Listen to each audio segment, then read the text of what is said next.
السلام علیکم دوستو، امید ہے ڈسکور ارتھ ٹی وی کے تمام ناظرین بخیریت ہوں گے۔ آج کی ویڈیو ہمارے معاشرے کے ایک ایسے سلگتے ہوئے موضوع پر ہے جس پر کوئی بات بھی نہیں کرنا چاہتا۔ بہرحال ہمارا کام آواز اٹھانا ہے، اتنا تو ہم کر ہی سکتے ہیں۔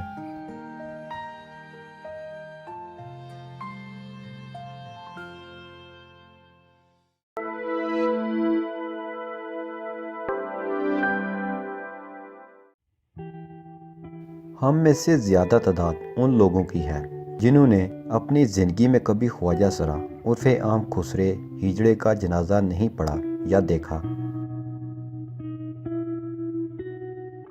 ہم اکثر یہ سوچ کر حیرت زدہ ہوتے ہیں کہ خواجہ سرا ہمیں بھیک مانگتے، گاؤں کی شادیوں میں ناچتے، کسی کے گھر بچہ پیدا ہو تو اس کے گھر آ کر پیسے مانگتے تو کئی دفعہ نظر آتے ہیں، لیکن کچھ عرصہ بعد یہ کہاں غائب ہو جاتے ہیں؟ اگر یہ مر جاتے ہیں تو ان کا جنازہ کیوں نہیں ہوتا؟ ان کی لاش کہاں جاتی ہے؟ ایک اور سوال بھی ذہن میں آتا ہے کہ یہ آتے کہاں سے ہیں اور ہجڑے کو ہجڑا کیوں کہتے ہیں؟ خسرا، ہجڑا، جنانہ، خواجہ سرا یا کراس جینڈر ایسے الفاظ ہیں جو ہمیشہ تحقیر یا حد تک کے اظہار کے لیے استعمال کیے جاتے ہیں۔ کتنا عجیب ہے نا، کسی انسان کو اس کے حصے کی عزت صرف اس وجہ سے نہ دینا کہ وہ مرد یا عورت کے جسمانی معیار پر پورا نہیں اترتا۔ پڑھی لکھی اور وزادار محافل میں ان افراد کو خواجہ سرا کے نام سے محترم کرنے کی کوشش کی جاتی ہے، جس کی تاریخ کچھ یوں بیان کی جاتی ہے کہ مغلیہ دور میں بادشاہوں کو بڑے بڑے حرم رکھنے کا شوق نسل در نسل پروان چڑھنے لگا، اور جب حرم سرا میں موجود خواتین کی تعداد سال کے دنوں اور دن کے پہروں سے بھی تجاوز کر گئیں تو بادشاہوں کو احساس ہوا کہ ان کے حرم میں موجود ملکائیں اور شہزادیاں عدم توجہ اور دلچسپی کی کمی کے باعث خدا نخواستہ محل کے اندرونی عملہ کے ساتھ نامناسب روابط نہ قائم کر لیں، سو حرم سرا کی دربانی کے فرائض کے لیے انہیں اس جنس سے زیادہ موزوں کوئی اور نہ دکھائی دیا، کیونکہ اپنی نامردی کی وجہ سے ملکاؤں اور شہزادیوں کو ان میں کوئی دلچسپی نظر نہیں آئے گی اور گھر کی عزت گھر میں ہی رہ جائے گی۔ اس طرح اس جنس کو حرم سرا کے افسر کے طور پر متعارف کروایا گیا، کیونکہ فارسی میں افسر کو خواجہ کہا جاتا ہے، اس سے یہ افسران خواجہ سرا یعنی محل سرا کے افسران پکارے جانے لگے۔ خواجہ سرا آتے کہاں سے ہیں؟ دوستو، خواجہ سرا کوئی تیسری مخلوق نہیں جو ایلینز کی طرح آسمان سے زمین پر اترتی ہو، یا یہ زمین سے نہیں نکلتے، بلکہ یہ ہمارے اور آپ کی طرح کے عام انسان ہیں۔ بس فرق یہ ہے کہ عام انسان کی جنس کا تعین ہوتا ہے کہ وہ مرد ہے یا عورت، یعنی مرد دکھتا ہے تو اس میں بچے پیدا کرنے کی صلاحیت ہو، اگر انسان عورت دکھتا ہے تو اس میں عورت کی طرح حمل کے ذریعے بچے پیدا کرنے کی صلاحیت ہونی چاہیے۔ اگر مرد کی طرح دکھنے والا انسان بچے پیدا کرنے کی صلاحیت سے محروم ہے، اس میں وہ ہارمونز موجود نہیں، تو وہ خواجہ سرا اسی طرح عورت بھی۔ خواجہ سرا کیسے پیدا ہوتے ہیں یا یہ کن طریقوں سے بنتے ہیں؟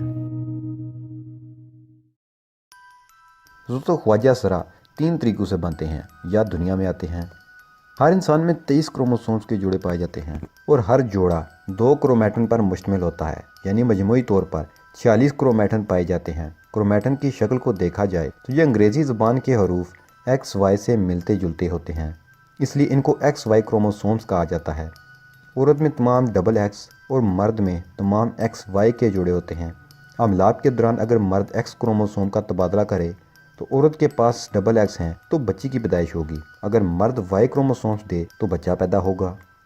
کروموسومز کی تبدیلی کے وقت مردوں میں بعض اوقات ایک زائد کرومیٹن ایکس پیدا ہو جاتا ہے، اور اس طرح اس انسانی جسم میں 46 کے بجائے 47 کرومیٹن پائے جاتے ہیں، اور نتیجتاً 23واں بننے والا جوڑا ڈبل ایکس وائی کی شکل میں سامنے آتا ہے، جس سے ایک ایبنارملٹی پیدا ہوتی ہے۔ اس بچے کی جنس میں کوئی فرق نہیں پڑے گا، پر جب یہ بچہ بڑا ہو کر شادی کرے گا تو اس کے بچے میں ایبنارملٹی آ جائے گی۔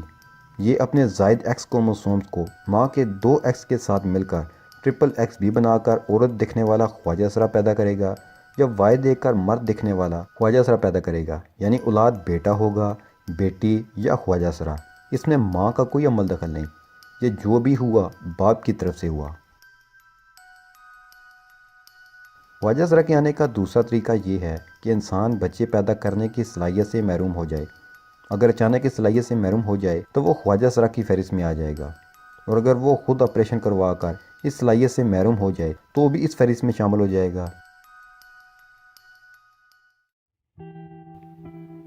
تیسرا راستہ بہت ہی عجیب ہے۔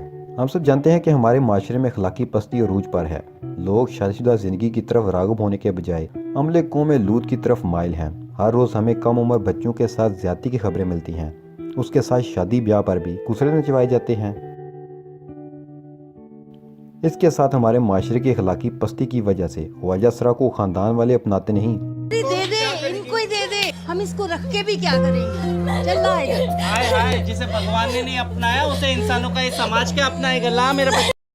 اور پھر یہ تعلیم و تربیت سے بھی دور رہتے ہیں، اس لیے انہیں یہی بتایا جاتا ہے کہ خواجہ سرا ہونے کا مطلب ہے کہ جب بھوک لگے تو مانگو، ناچو، پھر اپنا جسم بیچو۔ کچھ درد مند افراد ترس کھا کر بھی خواجہ سرا کی مدد کر دیتے ہیں۔ یہ ایک انڈسٹری کی شکل اختیار کر گئی ہے، اس لیے کچھ مرد حضرات بھی عورتوں والے لباس پہن کر بھیک مانگتے ہیں، جسم فروشی کرتے دکھائی دیتے ہیں۔ آپ کو بتایا جاتا ہے کہ فلاں کا بیٹا لاہور میں کام کرتا ہے یا کسی اور شہر میں، تو جب اس شہر میں جا کر دیکھا جائے تو وہ اشاروں پر عورتوں کا لباس زیب تن کیے بھیک مانگتا نظر آئے گا۔ آپ نے سوشل میڈیا اور میڈیا پر بہت سی ایسی حضرات دیکھے ہوں گے جو خواجہ سرا کی اداکاری اور ان کی طرح کے بے حیا نخرے دکھا کر توجہ کے متلاشی ہوتے ہیں۔ یہ لوگ بھی معاشرے کی اس گندی سوچ کو ٹارگٹ کرتے ہیں، یہ ان کی ٹارگٹ مارکیٹ ہوتی ہے۔ یہ وہ لوگ ہیں جو عملے قوم لوط کی طرف راغب ہوتے ہیں اور دنیاوی مال و زر کی خاطر نقلی خواجہ سرا بن جاتے ہیں۔ دوستو، ماضی میں تو خواجہ سرا آج کی طرح اتنے حقیر نہیں تھے۔ خواجہ سرا محلوں میں ہوتے تھے، سرکاری اداروں میں بھی اثر و رسوخ رکھتے تھے۔ بہرحال آج کے دور میں خواجہ سرا تعلیم سے دور ہیں، اس لیے ان کے پاس ترقی کے مواقع بھی کم ہیں۔ لیکن اب میڈیا کے ذریعے خواجہ سرا کو اس طرف راغب کیا جا رہا ہے اور خواجہ سرا بھی اس کی اہمیت کو آہستہ آہستہ جاننے لگے ہیں، جس کی مثال ہمیں پاکستان کے اداروں میں نئے خواجہ سرا آفیسرز کی بھرتی سے ملتی ہے۔ پاکستان میں ایک جج پولیس آفیسر اور نیوز اینکر خواجہ سرا موجود ہیں۔ دنیا کے مشہور خواجہ سرا کی بات کی جائے تو جارجینا بیئر، جو کہ نیوزی لینڈ کی ایک سیاستدان ہے، وہ بھی خواجہ سرا ہیں۔ میانے بیگر، جو کہ ڈنمارک سے تعلق رکھتی ہے اور گالف کی مشہور پلیئر ہے۔ چائنا کی مشہور ڈانسر جین ینگ بھی ایک خواجہ سرا ہی ہے۔ اب ہم آپ کو یہ بتاتے ہیں کہ خواجہ سرا کا جنازہ کیوں نہیں ہوتا۔ دوستو، یہ بھی ہمارا ایک معاشرتی المیہ ہے کہ خواجہ سرا کے مرنے کے بعد اس کی آخری رسومات عام آدمی کی نظروں سے اوجھل ہی رہتی ہیں۔ ہم نے خواجہ سرا کو اتنا نیچ سمجھ رکھا ہے کہ خواجہ سرا اگر کسی کے گھر میں پیدا ہو جائے تو لوگ اپنی اس اولاد کو قبول کرنے سے انکار کر دیتے ہیں کہ معاشرے میں بدنامی ہوگی، مستقبل میں یہ ہوگا وہ ہوگا۔ اس بچے کو ہم یہ احساس دلا دیتے ہیں کہ تم نیچ ہو، گھٹیا ہو، تم معاشرے کا ناسور ہو، تم نے دنیا میں آ کر بہت بڑی غلطی کی۔ وہ بچہ ذہنی اذیت سے گزرتا ہے، اس دوران اسے گھر سے نکال دیا جاتا ہے، جو اسے خواجہ سرا کی مقامی ٹولی کے حوالے کر دیا جاتا ہے۔ دونوں صورتوں میں اس پر زندگی ایک عذاب بن کر ٹوٹنے والی ہوتی ہے۔ اگر وہ اچھا دکھتا ہے تو اس کو ڈانسر بنایا جائے گا، اس کا جسم بیچا جائے گا۔ اگر وہ زیادہ اچھا نہیں دکھتا پھر بھی چھوٹے موٹے فنکشنز میں ڈانس کرے گا یا جگہ جگہ گلی چراہوں میں ناچ کر بھیک مانگے گا۔ ان سب خواجہ سرا کا سردار گرو کہلاتا ہے، جس کا مرتبہ حاکم اعلیٰ جیسا ہوتا ہے۔ وہی اپنے ڈیرے ٹولی کے تمام خواجہ سرا کا ذمہ دار ہوتا ہے۔ ان کے اچھے یا برے کام، ان کی حفاظت اور مرنے کے بعد آخری رسومات بھی وہی خواجہ سرا ادا کرتا ہے۔ جی ہاں دوستو، خواجہ سرا کا جنازہ ہوتا ہے، پر وہ خاموشی سے چھپ کا جنازہ پڑھتے ہیں، کیونکہ ہم عزت دار معاشرے کے لوگ ہیں۔ ہماری غیرت کب گوارا کرے گی کہ کسی خواجہ سرا کا جنازہ پڑھیں؟ ہاں، ہم چور، ڈاکو، سیاسی ٹھگ، چور بازاری کرنے والے، جھوٹے اور زانیوں کا جنازہ پڑھ لیں گے۔ یہ ہمارے معاشرے کا دوہرا معیار ہے۔ اگر خواجہ سرا ڈانس کرتے ہیں، جسم فروشی کرتے ہیں، تو ان کے خریدار بھی ہم نارمل لوگ ہی ہیں۔ اگر ہم نارمل انسانوں کی طرح رویہ رکھیں تو خواجہ سرا لوگوں کی یہ غلط روش خود بخود ختم ہو جائے گی۔ ہماری اس اخلاقی گراوٹ کی وجہ سے معاشرے میں بگاڑ پیدا ہو رہے ہیں۔ خواجہ سرا ڈانسرز کی وجہ سے کئی لوگ قتل ہو چکے ہیں اور عملے قوم لوط کی وجہ سے HIV اور دیگر جنسی بیماریاں بھی پھیل رہی ہیں۔ دوستو، بچے پیدا کرنے کی اہلیت سے محروم ہونے اور ذرا مختلف ہونے کی وجہ سے اپنے ہی جگر کے ٹکڑے کو دھتکار دینا اور قبول نہ کرنا والدین کو اب نارمل ظاہر کرتا ہے، نہ کہ اس اولاد کو جس میں ایک پیدائشی نقص آ گیا۔ یہ بچہ اتنا ہی پیار اور توجہ کا حقدار ہے جتنا کہ دوسرا بچہ۔ جس میں یہ نقص نہیں۔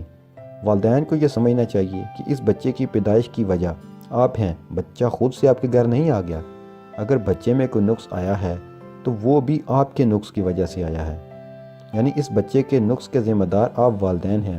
اور والدین کو کیا گارنٹی ہے کہ جو بچہ خواجہ سرا کے پیدائشی نقص کے ساتھ پیدا ہوا ہے وہ اچھی اولاد، وہ اچھا انسان ثابت نہیں ہوگا، اور اس کے بہن بھائی جن میں یہ نقص نہیں وہ اچھی اولاد اور اچھے انسان ثابت ہوں گے۔ ہمیں اپنے معاشرے کی اس گھٹیا اور گری ہوئی سوچ کو بدلنا ہے اور خواجہ سرا کو بھی وہی مقام دینا ہے جو ہم عام انسان کو دیتے ہیں، کیونکہ خواجہ سرا بھی میری آپ کی طرح ایک عام انسان ہے۔ وہ ایلینز نہیں ہیں، اچھوت نہیں ہیں، گالی بھی نہیں ہیں، وہ آپ کی اپنی اولاد ہیں جو اپنے اس نقص کی وجہ سے پریشان اور دکھی ہے، اور آپ کی توجہ اور پیار ہی اسے نارمل انسان بنا سکتا ہے۔ آج اس ویڈیو کو دیکھنے والے افراد دل سے عہد کریں کہ ہم کسی خواجہ سرا کی دل آزاری نہیں کریں گے، اور اگر ہمارا بہن بھائی یا اولاد خواجہ سرا نکل آئی ہے تو اس کی ذمہ داری ہم خود لیں گے۔